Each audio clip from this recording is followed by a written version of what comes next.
காட்சி 2. இன்னும் சண்டையின் பல உச்சம் மற்றும் வளரி. சுவாரஸ்யமான மூலிகை கதைகள் தாக்குதல் நேரம் இருக்கின்றன. காலை 7 மணி முதல் மதியம் 3 மணி வரை நிமிடங்கள். களம் பாண்டிய கப்பலின் மேல்தளம். இடி மின்னலுடன் கூடிய மத்தியதரை கடல். சூழல் 2 ரோமானிய கொள்ளையர் கப்பல்கள் பாண்டிய கப்பலை நோக்கி அதிவேகமாக நெருங்கி வருகின்றன. பாண்டிய கப்பலின் உச்சியில் இரட்டை மீன் சின்னம் பொறித்த கொடி படபடக்கிறது. அதிரடி ஆரம்பம். மாறன் ஆணைகளுடன் வழுதி இடதுபுறம். பூதக்கண்ணன் அவர்கள் நீரோட்டத்தின் வேகத்தில் தாக்க முயல்கிறார்கள். நாம் முந்த வேண்டும். அதிரடி வானியல் தாக்குதல். மாறன் தன் வானியல் கணக்குடன் கூடிய குறியீடுகளை பயன்படுத்தி அம்புகளை மிகத் துல்லியமாக எய்கிறார்.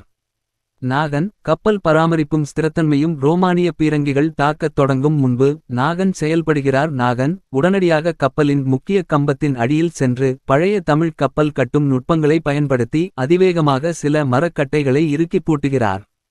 இது முதல் சில பீரங்கி குண்டுகளின் அதிர்ச்சியை தாங்கும் விதமாக கப்பலின் ஸ்திரத்தன்மையை தற்காலிகமாக அதிகரிக்கிறது. நாகன் ஒரு போர்ப்பொறியாளர் போலச் செயல்படுகிறார்.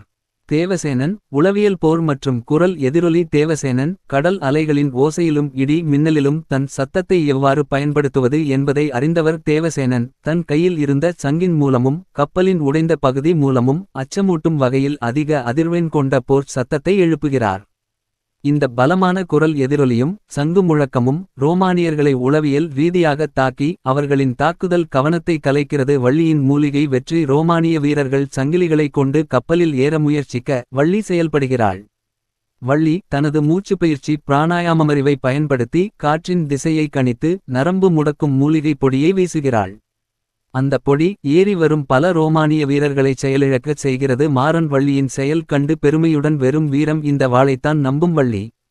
உன் மூச்சு பயிற்சி சித்தம் சொன்ன காற்றை கூட ஆயுதமாக்குகிறது. நம் அறிவே முத்தின் முதல் அரண் வீரத்தின் வெளிப்பாடு. வழுதி ரோமானிய வீரர்கள் மற்றொரு பக்கமிருந்து ஏறும்போது வழுதி அங்கே கோட்டை போல நிற்கிறான். வழுதி தன் ஒரு கையில் கனமான வெள்ளையும் மறு கையில் இருப்புலக்கையையும் ஏந்தி ஏறி வரும் ரோமானிய வீரர்களை தனி ஒருவனாக தாக்கி பின்வாங்கச் செய்கிறான்.